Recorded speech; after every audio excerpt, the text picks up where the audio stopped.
digo, hoy la evaluación, y ya hace un tiempo, está como en el centro de la agenda.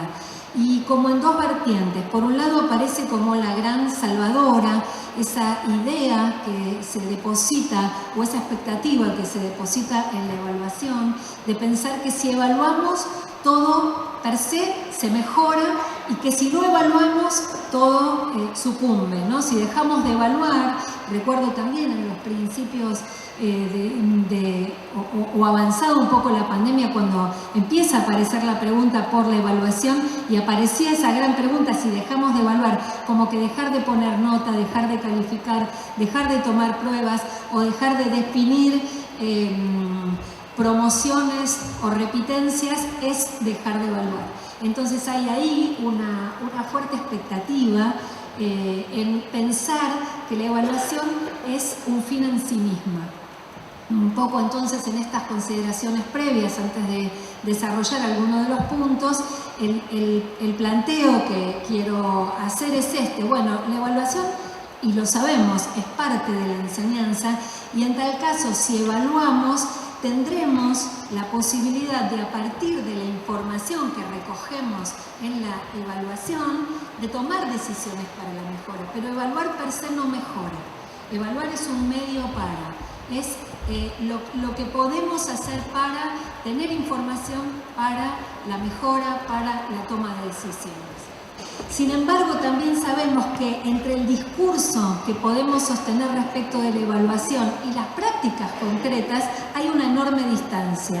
¿Quién, si yo preguntara acá, no piensa que la evaluación es más que la evaluación de los resultados, la evaluación es más que la calificación, la evaluación es más que las pruebas? Seguramente cada uno, cada una de ustedes dirían inmediatamente que sí. Sin embargo, en las prácticas y atravesados muchas veces por una cultura meritocrática, pensamos que si dejamos de tomar exámenes, que si dejamos de poner números, si dejamos de pensar en la evaluación con su componente fuertemente punitivo y disciplinador, entonces dejamos de ser exigentes. Entonces, esta cultura meritocrática que atraviesa la evaluación va en contra muchas veces y sedimenta las prácticas evaluativas en contra de nuestros propios discursos. Si pudiéramos hacer un esquema, la evaluación consiste en este momento del recoger información, lo que podríamos decir la prueba, los instrumentos, el examen. ¿Para qué recogemos información? Bueno, para conocerla, para interpretarla, para valorarla. Ese es el momento en que directivos, etcétera, es el momento en que leemos o escuchamos las producciones de nuestros y nuestras estudiantes y empezamos a hacer lo que podríamos clásicamente llamar el momento de la corrección, ¿sí? Un tercer momento, que es el momento en que tomamos decisiones sobre eso, en ese momento en que tomamos decisiones, clásicamente, intencionalmente, es donde ponemos la nota, o ponemos el concepto, o decimos algo sobre eso que conocimos, interpretamos y valoramos, y el último momento, que es aquel en el que comunicamos eso que valoramos, interpretamos y analizamos.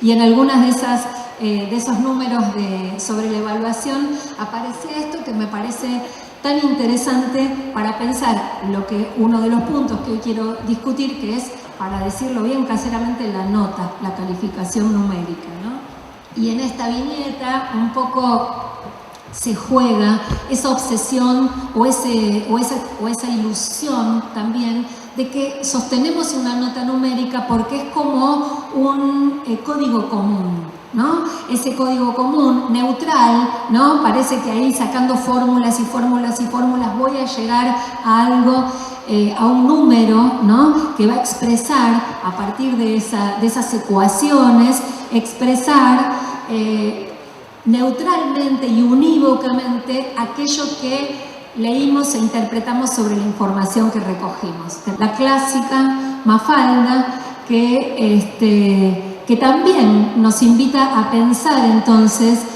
bueno, acá varias cosas quiero decir, ¿no? Una es esa idea de el metro, ¿no? Digamos, esa medida que ella expresa con con el humor y que queremos ironizar, si eso que suponemos que tiene que ver con lo que queremos evaluar, que es qué aprendieron, qué aprendió ese estudiante, esa estudiante, puede ser medible con ese metro. El metro que usamos clásicamente, que es esa escala numérica del 1 al 10. Si podremos medir, ¿no? Si seremos capaces de medir, si podrá la escuela medir todo lo que la escuela pretende que entre en su cabeza.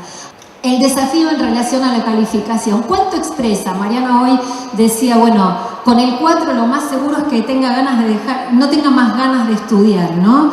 ¿Qué dice de mí el 6? ¿Qué dice el 7? ¿O el 8? ¿No?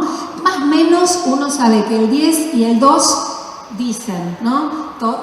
Dedito para arriba, dedito para abajo. Pero ¿qué dicen esos números acerca de tanto pensamiento que además cuando evaluamos las producciones de nuestros estudiantes tenemos? Porque cuando nosotros estamos leyendo las evaluaciones de nuestros estudiantes, cuando son un trabajo, una producción, un examen, una prueba, lo que fuera, estamos pensando cosas, qué pudo, qué no pudo, qué hizo, por qué habrá pensado esto. Lo ponemos en línea con lo que enseñamos, lo ponemos en línea con lo que le pasa al grupo en su totalidad, lo ponemos en línea con el proceso de ese estudiante o esa estudiante que hizo esa producción. Sin embargo, cuando vamos a ese momento de la comunicación, reducimos, pasamos, ¿no?, la complejidad, fíjense ahí, escritura, vida, experiencia y bien, bueno, esos acentos, ¿no? Dice, bien. Entonces, la expresión de todas esas hipótesis que tenemos y ese pensamiento y esa interpretación que hacemos a partir de las producciones y de los procesos de nuestras estudiantes y nuestros estudiantes se reduce a un número con el que creemos y tenemos la ilusión que ese estudiante o esa estudiante sabe lo que le queremos decir, sabe lo que esperábamos, sabe lo que debe seguir haciendo, sabe aquello que hizo bien o aquello que hizo mal. Y eso no pasa. Entonces, respecto de este punto, de ese momento de la comunicación, de nuestras consideraciones acerca de las producciones, y cuando digo las producciones, digo la interacción en la clase, los procesos, asumir el desafío de comunicar de otra manera, de hacer descripciones profundas acerca de lo que pudieron, de lo que no pudieron, de lo que pensamos sobre lo que hicieron, habilitar con preguntas de devolución, ¿sí? Algo más que ese bien, ¿no? Habilitar con preguntas de devolución para que los procesos continúen, decirles lo que pensamos que tendrían que hacer, preguntarles qué piensan que podrían haber hecho o por qué no hicieron lo que hicieron o qué cosas les pasan respecto de los aprendizajes.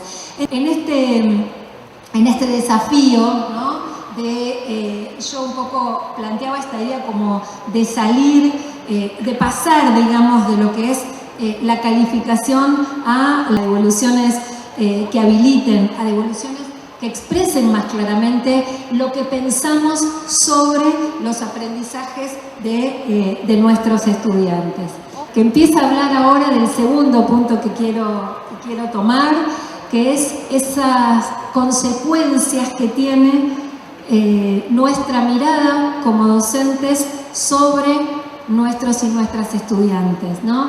Acá la conocen, seguro, todos, todas la hemos visto, ¿no? Felipe, que pasa chiquitito al frente, va chiquitito, chiquitito, chiquitito, y a partir de esa mirada, de esa devolución, de esa valoración que le hace su maestra, Felipe crece.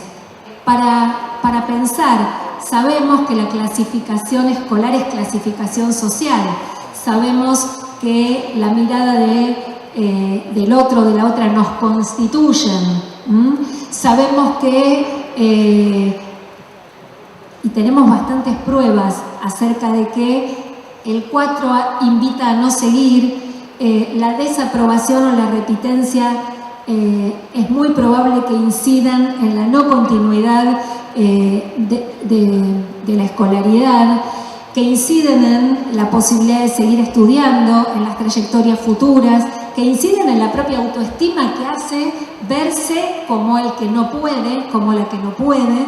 Entonces, ¿qué valor tiene? ¿No? Tenía un sentido en el dispositivo moderno, la evaluación con la fuerza disciplinadora. La tuvo, tal vez. La tuvo en una escuela secundaria que no era obligatoria, ¿no? En una escuela secundaria que el que recibía la sanción de la repitencia o de la desaprobación aprendía que la escuela no era para él o para ella y entonces se iba a otro lugar. Eso cumplió una función. ¿Qué función cumple hoy? La sanción disciplinadora de la evaluación, de la desaprobación y de la repitencia. Entonces, y pensamos en esta viñeta, ¿no? donde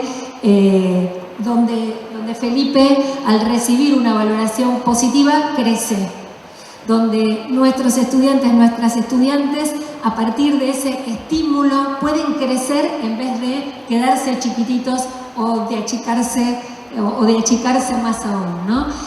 Sabemos, y también desde el discurso muchas veces podríamos coincidir, un estudiante, una promoción o una repitencia que se define mecánicamente y no pedagógicamente, una repitencia que se decide sin que el resto de los docentes sepan si ese estudiante o ese estudiante repitió o no repitió, porque se saca una cuenta, ¿no?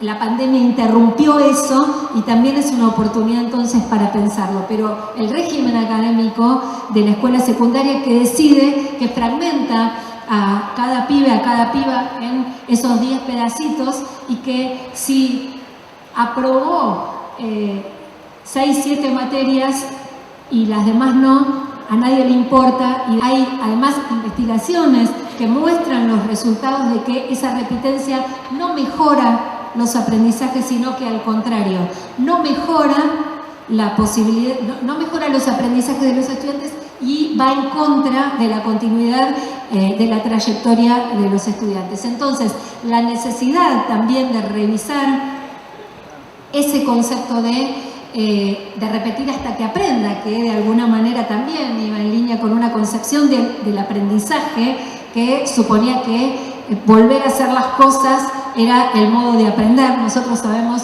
hoy que el aprendizaje tiene otras características, que no es la repetición mecánica la que lo garantiza. Yo quería cerrar también con esta esperanza, ¿no?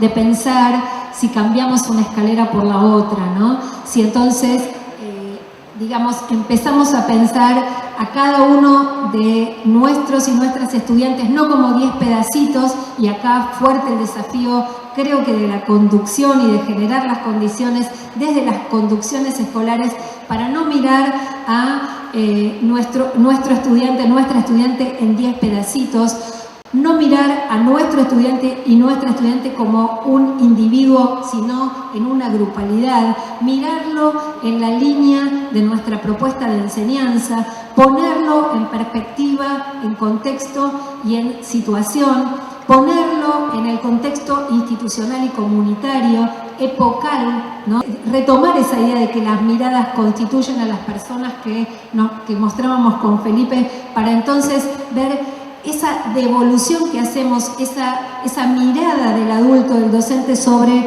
el estudiante, mejora, favorece, es para que avance, es para que crezca, es para que siga aprendiendo, o es para castigarlo, o es para sancionarlo, digamos. La pregunta por las consecuencias sociales y éticas, ¿no?, que tienen nuestras decisiones en torno a la evaluación en la trayectoria de los estudiantes. Entonces, en tal caso, la evaluación se trate de información relevante y variada para ver cómo ayudamos, cómo sostenemos, cómo acompañamos para que la escuela sea un lugar donde nuestros chicos, nuestras chicas sean felices, ¿no?